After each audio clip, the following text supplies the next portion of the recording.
एका नंबर प्लेटमुळे तुमच्यावर दंडात्मक कारवाई होऊ शकते असं जर मी तुम्हाला सांगितलं तर कोल्हापूरमध्ये आता HSRP नंबर प्लेट नसलेल्या वाहनांवर कारवाई सुरू झाली. हजारो वाहनधारक अजूनही नियमांच्या बाहेर आहेत. पण हा नियम अचानक आला का? HSRP म्हणजे नेमकं काय? सरकारने तो का आणला? आणि आज कोल्हापूरची परिस्थिती नेमकी काय आहे?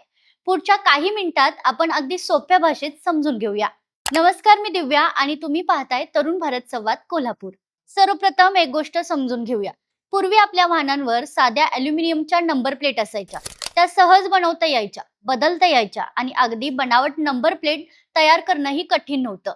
यामुळे चोरीची वाहने, गुन्ह्यांमध्ये वापरली जाणारी वाहने आणि बनावट नंबर प्लेटचा वापर ही मोठी समस्या बनत होती. यावर उपाय म्हणून केंद्र सरकारने हाय सिक्युरिटी रजिस्ट्रेशन प्लेट म्हणजेच HSRP ही संकल्पना लागू केली. ही साधी नंबर प्लेट नाही, यामध्ये लेझर कोड, क्रोमियमचं होलोग्राम आणि प्रत्येक वाहनासाठी वेगळा कायमस्वरूपी ओळख क्रमांक असतो.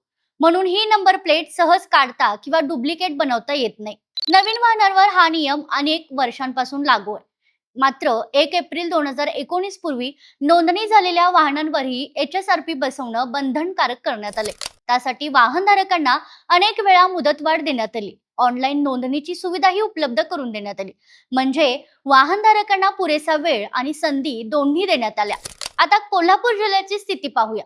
अधिकृत आकडेवारीनुसार 1 एप्रिल 2019 पूर्वी नोंदणी झालेली एकूण 3,08,248 वाहने जिल्ह्यात आहेत. यापैकी 2,20,200 वाहनधारकांनी HSRP साठी नोंदणी केली आहे. मात्र अजूनही जवळपास 87,000 वाहनधारकांनी नोंदणी केलेली नाही. म्हणजे इतक्या सूचना, मुदतवाढ आणि ऑनलाईन सुविधा मिळूनही हजारो वाहने अजूनही नियमांच्या कक्षेबाहेर आहेत. आणि म्हणूनच आता परिवहन विभागाने कारवाईचा निर्णय घेतलाय. प्रादेशिक परिवहन अधिकारी संजीव भोर यांनी स्पष्ट सांगितलंय, आतापर्यंत वाहनधारकांना समजावून सांगण्यात आलं, वेळही देण्यात आला.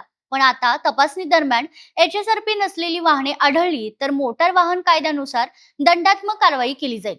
आणखी एक महत्वाची बाब, जर तुम्ही आधीच HSRP साठी नोंदणी केली असेल पण वाहनाचा पत्ता बदलला असेल तर तो अपडेट करणं आवश्यक आहे. कारण चुकीच्या पत्त्यांमुळे नंबर प्लेट मिळण्यास विलंब होऊ शकतो. अनेकांना अजूनही एकच प्रश्न आहे, HSRP बसवण्याचा खर्च सरकार देते का? तर उत्तर आहे नाही. हा खर्च वाहनधारकालाच करावा लागतो. पण हा खर्च टाळण्यासाठी नियम मोडणं, पुढे जाऊन दंड भरण्यापेक्षा निश्चितच महागात पडू शकतं.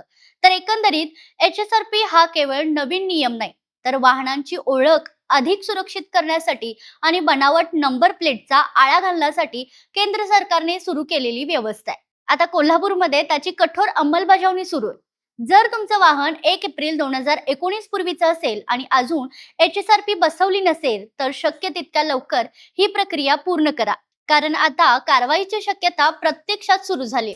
तुमच्या मते HSRP नंबर प्लेटची सक्ती योग्य आहे का?